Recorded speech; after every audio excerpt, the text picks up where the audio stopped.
মৰমৰ বন্ধু বান্ধৱীসকল, তোমালোক সকলোকে আমাৰ এই চেনেলটোলৈ পুনৰবাৰ স্বাগতম জনাইছোঁ। প্ৰায় কমেণ্ট আহিয়ে আছে যে নিযুত মইনা আঁচনিৰ পে'মেণ্ট আমি এতিয়ালৈকে লাভ কৰা নাই। তোমালোকে স্ক্ৰীনতো দেখিবলৈ পাইছা। ভাস্বতী শৰ্মাই কমেণ্ট কৰিছে যে আমি অনলাইন ফৰ্ম ফিল আপ কৰিছিলোঁ, কিন্তু পইচাটো সোমোৱা নাই।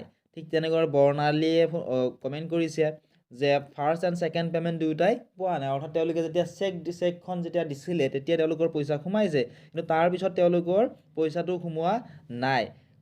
গতিকে এনেকুৱা ধৰণৰ ভিডিঅ' মই আগতে আপলোড কৰিছিলোঁ যে তোমালোকে কি কৰিব লাগিব, কি কৰিব নালাগে। গতিকে আজি এটা নতুন মই তোমালোকক এটা উপায় দিম। বহুতৰে এইটো প্ৰব্লেম ফেচ কৰি আছিলে, তেওঁলোকৰ লগত এইটো প্ৰব্লেম হৈয়ে আছিলে।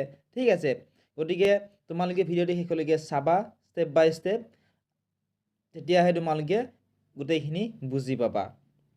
ঠিক আছে, প্ৰথমতে চোৱা 1 নম্বৰটো যে বেলেগৰ বেংক একাউণ্ট দিছিলা যদি পইচা তোমালোকৰ নোসোমায়। ঠিক আছে, তোমালোকৰ নিজৰ বেংক একাউণ্ট হ'ব লাগিব, নিজৰ নামত থকা বেংক একাউণ্ট হ'ব লাগিব। তোমালোকৰ পান কাৰ্ডত কিছুমানৰ ভুল থাকে, আধাৰ কাৰ্ডত বেলেগ নাম থাকে, তেনেকুৱা ভুলৰ বাবে বহুতৰে পইচা সোমোৱা নাই।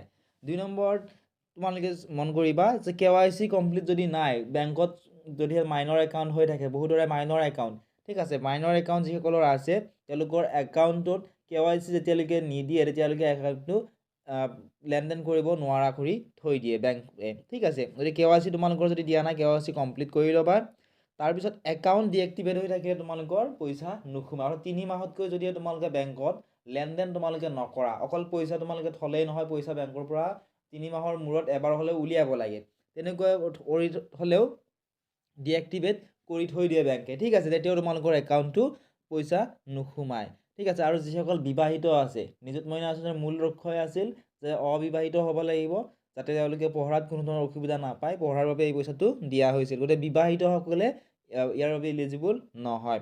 নেক্সট, HS স্কুটিৰ বাবে যিসকলে HS স্কুটিৰ বাবে এপ্লাই কৰিছিল, যিসকলৰ HS স্কুটিৰ লিষ্টত নাম আছিলে, তেওঁলোকেও কিন্তু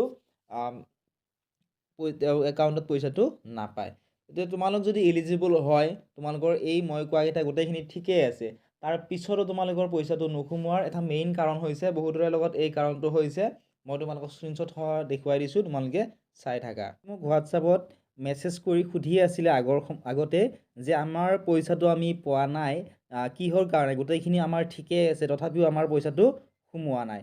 তোমালোকে ইয়াতে চাব পাৰিবা মেছেজসমূহ। নৱেম্বৰ মাহতে মেছেজ কৰিছিলে। ঠিক আছে, মই নাম্বাৰটো তোমালোকক দেখুৱাব নোৱাৰিম। তাৰপিছত তোমালোকে ইয়াতে চোৱা, মই ডিচেম্বৰ 3 ঠিক আছে, 3 ডিচেম্বৰত মই এনেকৈ ৰিপ্লাই দিছিলোঁ যে ভুলকৈ ডকুমেণ্টছ দিয়া গৈছে, নহ'লে কলেজৰ ছাৰহঁতে ভুলকৈ আপলোড কৰিছে। তাৰপিছত মই যেতিয়া সেই বান্ধৱীগৰাকীক কৈছিলোঁ যে তুমি কলেজত গৈ তোমালোকে যিখিনি ডকুমেণ্টছ দিছিলা বা যিটো তোমালোকৰ বেংকৰ একাউণ্ট নাম্বাৰ দিছিলা সেইটো ঠিকেই আছে নাই তোমালোকে চোৱা। ঠিক আছে, তাৰপিছত চোৱা নেক্সট ইয়েষ্টাৰডে অৰ্থাৎ যোৱাকালি সেই ছোৱালীজনীয়ে মেছেজ কৰি কৈছে যে দাদা আপুনি ঠিক কথা কৈছিলা, কলেজৰ পৰা মোৰ একাউণ্ট নাম্বাৰটো ভুলকৈ দিছে। অৰ্থাৎ কলেজত কি হয়, অতি সোনকালে আপলোড কৰাবৰ কাৰণে ষ্টুডেণ্টৰ যিখিনি ডকুমেণ্টছ থাকে, বেংকৰ একাউণ্ট নাম্বাৰ থাকে, এইবিলাক দিয়াৰ কাৰণে অতি সোনকালে ছাৰ বাইদেউসকলে অতি সোনকালে সেইখিনি টাইপ কৰি পঠিয়াই দিয়ে। গতিকে তেওঁলোকে ভালদৰে চেক নকৰে। গতিকে নকৰাৰ ফলত যদি একাউণ্ট নাম্বাৰটো ভুলকৈ দিয়া থাকে, তেতিয়াহ'লে পইচা তোমালোকৰ কেনেকৈ সোমাব? ঠিক আছে, গতিকে তোমালোকৰ যিসকলৰ এতিয়ালৈকে পইচা সোমোৱা নাই, তোমালোকৰ কলেজত যাবা, গৈ ছাৰ বাইদেউসকলক সুধিবা যে আমাৰ একাউণ্ট নাম্বাৰ দিছিলোঁ বা ডকুমেণ্টছখিনি দিছিলোঁ, আপোনালোকে সঠিককৈ তাত আপলোড কৰিছিল নে, তোমালোকে নিজেই চেক কৰিবা, তেওঁলোকে তোমালোকক চেক কৰাই দিব পাৰিব। ঠিক আছে, তাতো এবাৰ তোমালোকে চেক কৰি ল'বা। ঠিক আছে, আশা কৰিছোঁ এইখিনিৰ পিছত তোমালোকৰ প্ৰব্লেমখিনি ছল্ভ হ'ব। যদিহে তোমালোকৰ একাউণ্ট নাম্বাৰটো দিয়াত কিবা প্ৰব্লেম আছিলে, অতি সোনকালে ঠিক কৰি লোৱা, তোমালোকৰ পইচাটো অতি সোনকালে সোমাব।